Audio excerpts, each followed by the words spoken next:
I mean, since I started playing music when I was, professionally, I guess when I was like 20, we've gone through multiple regime changes at the major record label, gone through 2 collapsed labels from MCA to Geffen. Geffen collapsed, now we're into Interscope. Interscope, everything's collapsing to just one universal kind of company. I mean, they might keep the Interscope name, but the one thing I've learned is that like any other type of art, it evolves. And so if you're a business that supports a type of art, you have to evolve with the art.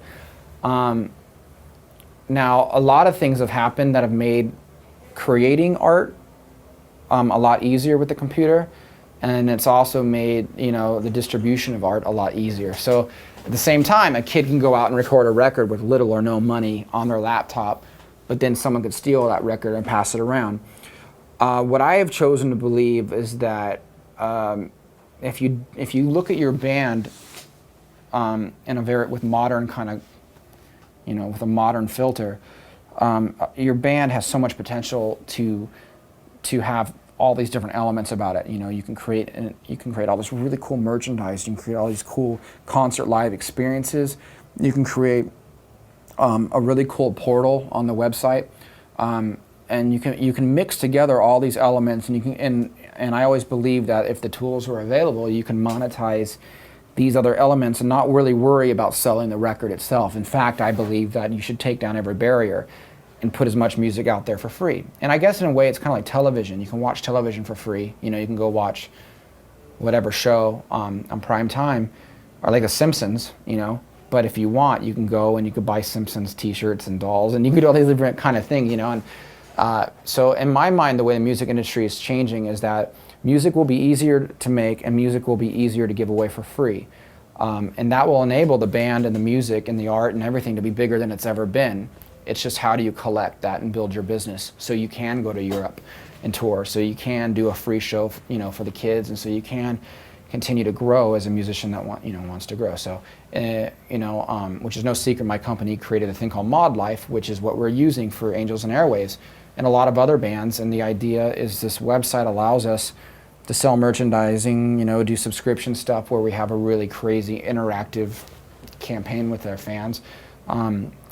Advertising, sell music and movies if we want to, do pay-per-view events on our concerts. We could do all these things, which allows us to put out a free album and a free movie, And my goal is that the music industry goes that way. I think bands can do a lot of this stuff themselves, and they don't necessarily need record labels anymore.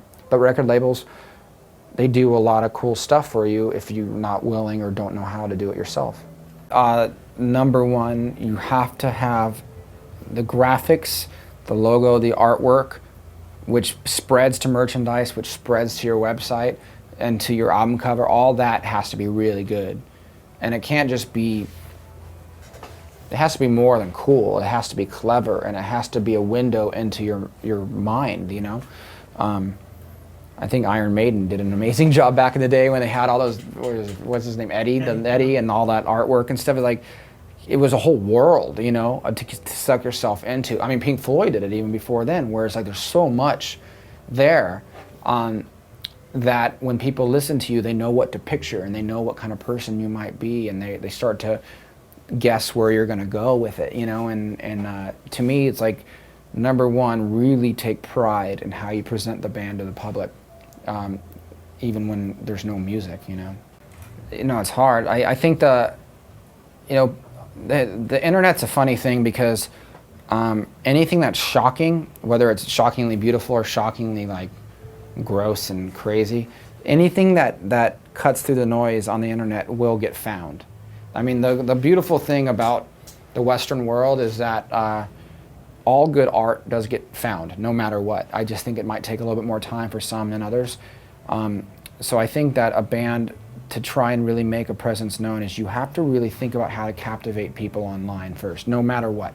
And it can be with a video or a film, it could be with a song, could be with some kind of live broadcast thing. It has to be something that's really clever. And I think to do that, you should study campaigns that have really worked. I mean, it's like the Obey campaign with Shepard Fairey. I always talk about, he put up these stickers of Andre the Giant everywhere. No one knew what it was. The next thing you know, he's creating the Obama Hope poster, because he's become such a phenomenon. It's like Andy Warhol, where you try and do different things. And I think kids that study art projects that have done weird things that really become these phenomenons is, I think, how you apply that to yourself is how you cut through the noise.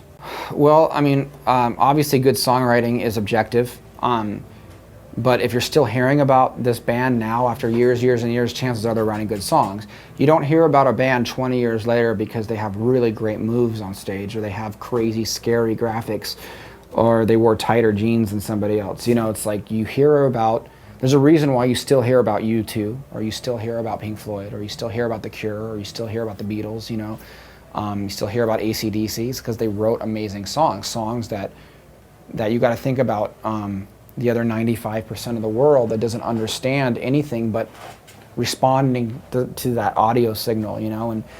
And I always thought the true art isn't necessarily creating the music. It's the true art is seeing how many people that music can touch in various ways. That's the art.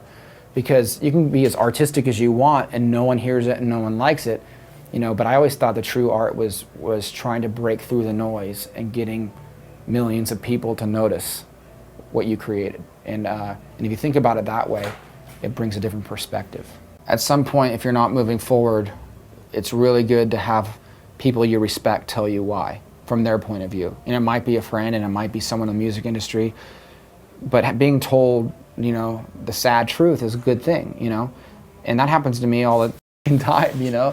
And there's some things you'll know in your heart what you want to bend on, and there's some things you'll know that you know, maybe these people are right, and sometimes it sucks to have the truth told to you, but you gotta, you know, I always remember reading this old book about a guy that was trained in intelligence with the military. You know, it's like you're supposed to absorb things and hold on to them for a long time until you can make sense of them later with new information, you know. I feel that's probably what it's like being in a band. If someone tells you something that they don't like about you, you don't have to just sit there and go, oh my God, it sucks. But you should think about that, and you should wonder why. And then later on, if someone else tells you the same thing, then you kind of start to know. But you should constantly look to see what people's reactions are and feed off that and learn from that. And I think that's, you know, like you said, Cavallo, talking about surrounding yourself with good people. You got to have good people around you to tell you those things, because it can't just be some knucklehead on the street. It's got to be people you respect, you know. Sure.